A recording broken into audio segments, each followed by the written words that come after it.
சரிகமபாவோட ticket to ஃபினாலேல அடுத்த வாரம் 2 போட்டியாளர்கள் உடனொப்பப்பட போறாங்க அப்படிங்கிற தகவல் சமீபத்தில வெளியாகி எல்லோருக்குமே மிகப்பெரிய ஒரு ஆச்சரியத்தை ஏற்படுத்தியிருக்கு. என்ன நடக்க போகுது அப்படிங்கிற கம்ப்ளீட் டீட்டெயில தான் இந்த ஒரு வீடியோல நம்ம பார்க்க போறோம். சரிகமபா சீசன் 5 சீனியர்ஸ் ரொம்பவே சூப்பரா போய்க்கிட்டு இருக்கு. டிக்கெட் டு ஃபினாலே வரைக்கும் வந்தாச்சு. கிட்டத்தட்ட வழக்கம் போல எப்போதுமே டிக்கெட் டு ஃபினாலேல 5 நபர்கள் வந்து ஃபைனல்ஸ்க்கு போவாங்க. ஒவ்வொரு வாரம் ஒவ்வொருத்தர் தேர்ந்தெடுக்கப்படுவாங்க. ஆனா இந்த முறை ரொம்பவே வித்தியாசமா தான் நடந்துச்சு அப்படின்னு சொல்லணும். கிட்டத்தட்ட 4 வாரம் முடிஞ்சிருக்கு. ஆனா 3 பேர் தான் செலக்ட் பண்ணியிருக்காங்க. இது வந்து 5வது வாரம். அப்படிங்கிறப்ப 2 பேரா செலக்ட் பண்ண போறாங்களா? இல்ல ஒருத்தர் தான் செலக்ட் பண்ண போறாங்களா? அப்படிங்கிற கேள்வி இருந்துச்சு. அந்த கேள்வியோட விடையா செந்தமிழன் அவர்கள் இந்த வாரம் தேர்ந்தெடுக்கப்பட போறாரு அப்படிங்கிறது தெரிய வந்திருந்துச்சு. செந்தமிழன் இந்த வாரம் அப்படின்னா, அப்ப இதுக்கப்புறம் இருக்கக்கூடிய பேலன்ஸ் ஒரு நபர் இருக்கார் இல்லையா? ஸோ செந்தமிழனோட சேர்த்தா 4 பேர் ஆகிருவாங்க ஃபைனல்ஸ்க்கு. பேலன்ஸ் இருக்க போற அந்த ஒரு பொசிஷன் யார் வரப்போறா? இனியாவா? பவித்ராவா? அப்படின்னா ஷிவானியா? இனியா, பவித்ரா, ஷிவானில கண்டிப்பா ஷிவானி இல்லாம இருந்தா நல்லா இருக்காது.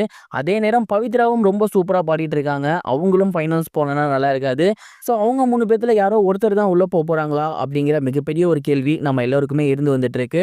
அந்த ஒரு கேள்விக்கான விடையா சமீபத்துல என்ன தெரிய வந்திருக்கு அப்படின்னா, வழக்கம் போல இல்லாம இந்த சீசன்ல ஃபைனல்ஸ்க்கு 6 பேரை உள்ள அனுப்ப போறாங்க அப்படிங்கிற தகவல் வெளியாகி மிகப்பெரிய ஒரு ஷாக்கிங்க ரசிகர்களுக்கு ஏற்படுத்தியிருக்கு. அடுத்த வாரம் டிக்கெட் டு ஃபினாலேல 2 பேர் உள்ள போறாங்க. அப்படி பார்க்கும்போது ஒரு நபர் ஜட்ஜஸோட மார்க்கின் அடிப்படையிலும், ஒரு நபர் மக்களோட ஓட்டுகளின் அடிப்படையிலும் உள்ள போக அதிக வாய்ப்புகள் இருக்கு அப்படிங்கிறது தான் தெரிய வந்திருக்கு. எனக்கு தெரிஞ்சு ஜட்ஜஸோட பாயிண்ட்ஸ்ல பவித்ரா உள்ள போக வாய்ப்பு இருக்கு. அப்படி இல்லைன்னா மக்களோட அனுதாபங்கள்ல, அதாவது மக்களோட ஓட்டுகள் இருக்கு இல்லையா, அதுல உள்ள போகவும் அதிக சான்சஸ் இருக்கு. எப்படி பார்த்தாலும் பவித்ரா போயிருவாங்க. பவித்ராக்கு அப்புறம் இருக்கக்கூடிய சிவானி இருக்காங்க இல்லையா, அவங்களா இனியாவா அப்படிங்கிறத பொறுத்து இருந்ததா பார்க்கணும். எந்த சீசன்லயும் இல்லாம இந்த சீசன்ல 6 ஃபைனலிஸ்டா உள்ள போகிறது மிகப்பெரிய ஒரு விஷயமா பார்க்கப்படுது. நீங்க இந்த ஒரு விஷயத்தை பத்தி என்ன நினைக்கிறீங்க? ஃபைனல்ஸ்ல யார் ஜெயிப்பான்னு நினைக்கிறீங்க? மறக்காம உங்களோட தாட்டை கமெண்ட் பாக்ஸ்ல ஷேர் பண்ணுங்க.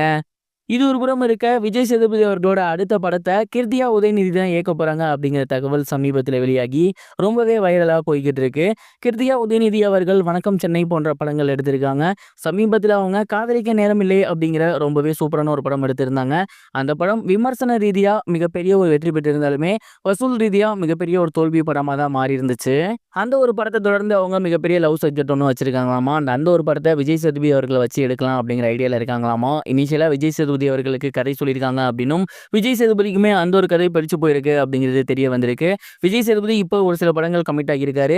அந்த படம்லாம் முடிச்சதுக்கு அப்புறம் 2026 மேக்கு அப்புறம் இந்த ஒரு ப்ராஜெக்ட் ஸ்டார்ட் ஆக போகுதாமா. கிருத்தியா உதயநிதி அவர்கள் எடுத்த படங்கள் எல்லாமே அதுல லவ் அதிகமாகவே இருக்கும். விஜய் சேதுபதி அவர்கள் லவ்ல ரொம்பவே சூப்பரா பண்ணுவாரு. இந்த ஒரு காம்போ வித்தியாசமான ஒரு படத்தை கொடுக்குதா, இல்லை காதலிக்கு நேரம் இல்லை மாதிரியான ஒரு சுமாரான படத்தை கொடுக்குதா அப்படிங்கிறத பொறுத்து இருந்து தான் பார்க்கணும்.